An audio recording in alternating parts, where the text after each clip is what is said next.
20వ శతాబ్ద ప్రారంభంలో గల్ఫ్ దేశాలు తమ ఎడార్లో తవ్వకాలు చేసి భారీ ఆయిల్ని కనుగొన్నారు. అదే వాళ్ళ జీవితాల్ని మార్చేసింది. అక్కడి నుంచి రాను రాను Saudi Arabia, United Arab Emirates, Khattar లాంటి దేశాలు ప్రపంచంలోనే అత్యంత సంపన్న దేశాలుగా మారిపోయాయి. అంటే ఒకప్పుడు ఖాళీ ఎడారి మాత్రమే ఉన్న చోట ఇప్పుడు డబ్బు, డెవలప్మెంట్, పవర్ అన్నీ వచ్చాయి. ఇదంతా చూసినప్పుడు ఒక ప్రశ్న వస్తుంది, మన భారత్లో కూడా అలాంటి ఎడారి ఉందా? అవును, అదే థార్ ఎడారి. కానీ ఇక్కడ ఒక పెద్ద డిఫరెన్స్ ఉంది. ఆ గల్ఫ్ దేశాలలాగా ఈ ఎడారిలో భారత్కు పెద్ద ఆయిల్ దొరకలేదు. అంటే కథ ఇక్కడితో అయిపోయిందా అంటే కాదు, ఇక్కడే అసలు ట్విస్ట్ స్టార్ట్ అవుతుంది. ఎందుకంటే అదే థార్ ఎడారిని ఉపయోగించి భారత్ గల్ఫ్ దేశాల కన్నా రిచ్ అవబోతుంది. నమ్మడం కష్టం అనిపించవచ్చు, కానీ ఇది నిజం. ఒకప్పుడు ఎందుకు పనికిరాదు అనుకున్న ఈ ఎడారి ఇప్పుడు భారత్ ఫ్యూచర్ని పూర్తిగా మార్చేయబోతుంది. భారత్ ఇప్పుడు ఎనర్జీ, డబ్బు రెండు సృష్టించబోతుంది. అయితే అక్కడ కొత్త ఆయిల్ దొరికిందని అనుకోకండి. ఇక్కడ మనం మాట్లాడేది ఆయిల్ గురించి కాదు, గ్రీన్ ఎనర్జీ గురించి. ప్రస్తుతం థార్ ఎడారిలో భారత్ ఎంత పెద్ద సోలార్ పార్క్ ఏర్పాటు చేస్తుందంటే అంతరిక్షం నుంచి కూడా కనిపిస్తుంది. అలాగే వందల ఎకరాల్లో విండ్ మిల్స్ కూడా తిరుగుతున్నాయి. అవి చిన్నవి కాదు, దేశం దిశనే మార్చేసే ప్రాజెక్ట్స్. అయితే ఒక్కసారిగా భారత్ గ్రీన్ ఎనర్జీ మీద ఇంత ఫోకస్ ఎందుకు పెట్టింది? ఇవి ఇంత పెద్ద స్థాయిలో ఎందుకు వేస్తుంది? ముఖ్యంగా వీటితో భారత్ విదేశీ ఆయిల్ మీద ఆధారపడడాన్ని ఎలా తగ్గిస్తుంది? లక్షల కోట్ల డబ్బు దేశం నుంచి బయటికి వెళ్లకుండా ఎలా ఆపుతుంది? ఈ గేమ్ చేంజింగ్ ప్రాజెక్ట్ మొత్తాన్ని ఇప్పుడు క్లియర్గా అర్థం చేసుకుందాం. ప్రస్తుతం మిడిల్ ఈస్ట్ పరిస్థితులు చూస్తే ఇది ప్రతి ఒక్కరికి తెలుసుకోవాల్సిన విషయమే. అందుకే ఏ పాయింట్ మిస్ కాకుండా వీడియోని చివరి వరకు చూడండి. వీడియో నచ్చితే లైక్ చేసి షేర్ చేయండి. అలా చేసినప్పుడు వాళ్ళు కూడా ఇన్ఫర్మేటివ్ వీడియోస్ని తెలుసుకుంటారు. గ్రీన్ ఎనర్జీ అంటే అరబ్ దేశాలు తవ్వి అమ్మే ఆయిల్ లాంటిది కాదు. ఇది ప్రకృతి నుంచి వచ్చే రెన్యూవబుల్ ఎనర్జీ. దీనికి బెస్ట్ ఉదాహరణ సోలార్, విండ్, హైడ్రా పవర్. ముఖ్యంగా ఇవి వాడితే కాలుష్యం కూడా రావడం లేదు. ఇప్పుడు భారత్ ఎందుకు గ్రీన్ ఎనర్జీ వైపు వెళ్తుందో అర్థం కావాలంటే దేశంలో పరిస్థితి కూడా తెలుసుకోవాలి. ప్రస్తుతం మన దేశం ముందుకు నడవాలంటే ప్రతి సంవత్సరం 245 మిలియన్ మెట్రిక్ టన్నుల క్రూడ్ ఆయిల్ అవసరం ఉంటుంది. కానీ దురదృష్టవశాతం ఇందులో కేవలం 12% మాత్రమే ఇండియాలో తయారవుతుంది. మిగతా 88% ఆయిల్ మనం విదేశాల నుంచే ఇంపోర్ట్ చేసుకుంటున్నాం. దానికి భారత్ ప్రతి సంవత్సరం ఎంత ఖర్చు పెడుతుందో తెలుసా? $143 మిలియన్, అంటే దాదాపు 12 లక్షల కోట్లు. అంటే ఈ డబ్బు అంతా ప్రతి సంవత్సరం దేశం నుంచి బయటికి వెళ్తుంది. ఇక్కడే మరో పెద్ద సమస్య కూడా ఉంది. మనం ఇంపోర్ట్ చేసే ఆ 88% ఆయిల్లో కూడా 50 నుంచి 60% మిడిల్ ఈస్ట్ నుంచే వస్తుంది. అది కూడా స్ట్రైట్ ఆఫ్ హార్మోస్ నుంచే రావాలి. వాటిలో క్రూడ్ ఆయిల్, ఎల్పిజి, ఎల్ఎన్జి ఇలా ఎన్నో రకాలు ఉంటాయి. కానీ మిడిల్ ఈస్ట్ దేశాల్లో పరిస్థితి ఎప్పుడు ఎలా మారుతుందో చెప్పలేం. ఎప్పుడు యుద్ధం మొదలవుతుంది, ఎప్పుడు టెన్షన్ పెరుగుతుందో వాళ్ళకు కూడా తెలియదు. ప్రపంచంలోనే మోస్ట్ అన్సర్టబుల్ ప్రాంతం ఇదే. దీనివల్ల ఆయిల్, గ్యాస్ ప్రొడక్షన్ ఆగిపోతుంది, సప్లై రూట్స్ క్లోజ్ అవుతాయి.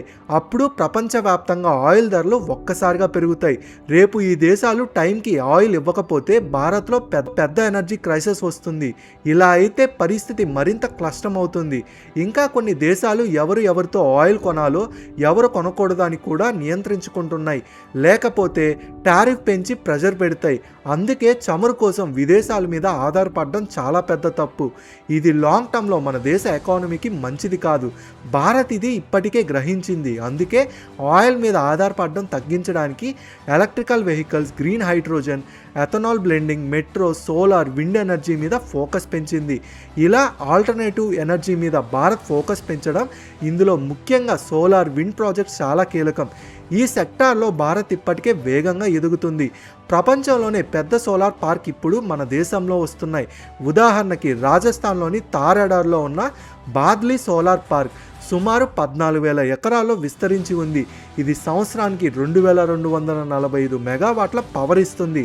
అంటే ఒకేసారి శ్రీలంక లాంటి 5 దేశాలని నడిపించే శక్తి ఉంటుంది. ఈ సోలార్ పార్క్ ఎంత పెద్దదంటే స్పేస్ నుంచి కూడా కనిపిస్తుంది.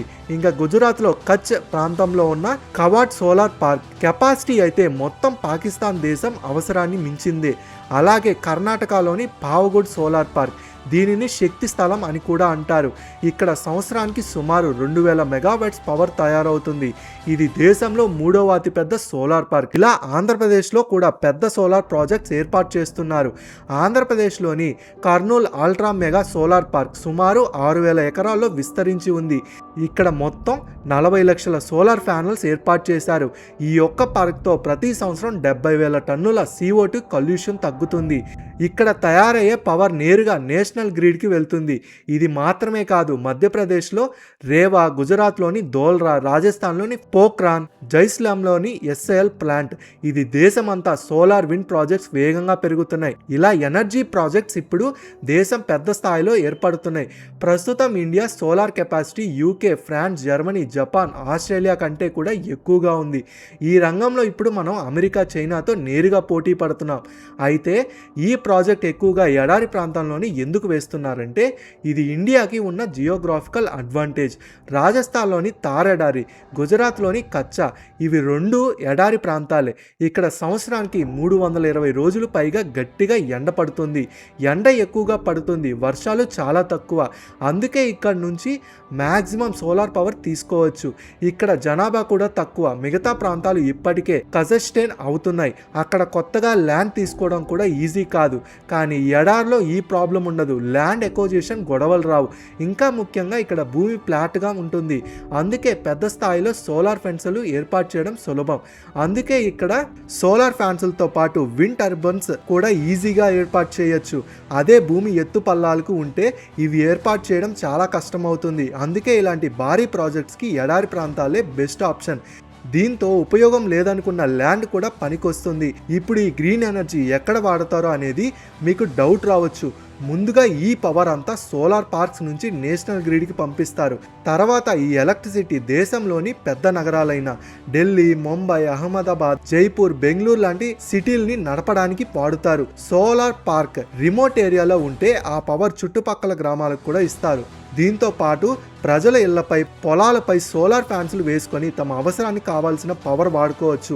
మిగిలిన పవర్ని గవర్నమెంట్కి అమ్మి డబ్బు కూడా సంపాదించుకోవచ్చు. ఇలా డొమెస్టిక్ యూస్తో పాటు ఇలా ఈ green energy textiles, cement, chemical, steel లాంటి ఇండస్ట్రీస్లో కూడా వాడుతారు. ఇంకా ఇండియన్ రైల్వేస్ 2026 నాటికి దాదాపు 99% ఎలక్ట్రిఫికేషన్ పూర్తయింది. అంటే ఇప్పుడు ట్రైన్స్ అన్నీ ఎలక్ట్రిసిటీ మీదే నడుస్తున్నాయి. ఇక్కడే గ్రీన్ ఎనర్జీకి అసలు ప్రాధాన్యం తెలుస్తుంది. 2030 నాటికి railway station, train, signal systems అన్నీ సోలార్ పవర్ మీద నడవాలని టార్గెట్. ఇంకో ముఖ్యమైన విషయం ఎలక్ట్రికల్ వెహికల్స్. ఇప్పుడు ఇండియా గవర్నమెంట్ ఈవీస్కి బాగా ప్రోత్సహిస్తుంది.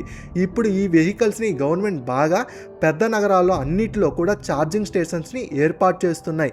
కానీ వీటిని బొగ్గు పవర్తో కాదు, గ్రీన్ ఎనర్జీతో నడపాలని ప్లాన్ చేస్తున్నాయి. ఇలా చేస్తే jet fuel, cooking gas, power grids, diesel generators, heavy machineries ప్రతి సెక్టార్లో కూడా ఆయిల్ని గ్రీన్ ఎనర్జీ రీప్లేస్ చేస్తుంది. ఇంతవరకు చూసిన తర్వాత భారత్ ఎందుకు సోలార్ పవర్ మీద ఇంత ఫోకస్ పెడుతుందో మీకు అర్థమై ఉంటుంది. ఇది ఇండియాకి వన్ షాట్లో చాలా సమస్యలు సాల్వ్ చేసే అవకాశం. ఎందుకంటే ఇండియా ప్రతి సంవత్సరం దాదాపు 90% ఆయిల్ని విదేశాల నుంచి తెచ్చుకుంటుంది. దానికి 12 లక్షల కోట్ల రూపాయలు ఖర్చు అవుతాయి. గ్రీన్ ఎనర్జీతో ఈ ఖర్చు సగమైన సేవ్ అయితే ఇది ఇండియాకి గేమ్ చేంజర్ అవుతుంది. ఈ డబ్బుతో infrastructure, health care, education, public vehicles, public welfare అన్ని మెరుగుపరచవచ్చు.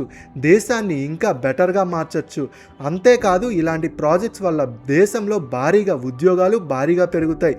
విదేశాల మీద ఆధారపడడం తగ్గుతుంది. ఎవ్వరూ టారిఫ్ ప్రజలకి తలవంచాల్సిన అవసరం ఉండదు. మన రూపీ విలువ కూడా అంతర్రాజకీయంగా బలపడుతుంది. ముఖ్యంగా దేశంలో కల్యూషన్ గణనీయంగా తగ్గుతుంది. ఇది గ్రీన్ ఎనర్జీ వైపు మారితే చాలా ప్రయోజనాలు ఉన్నాయి.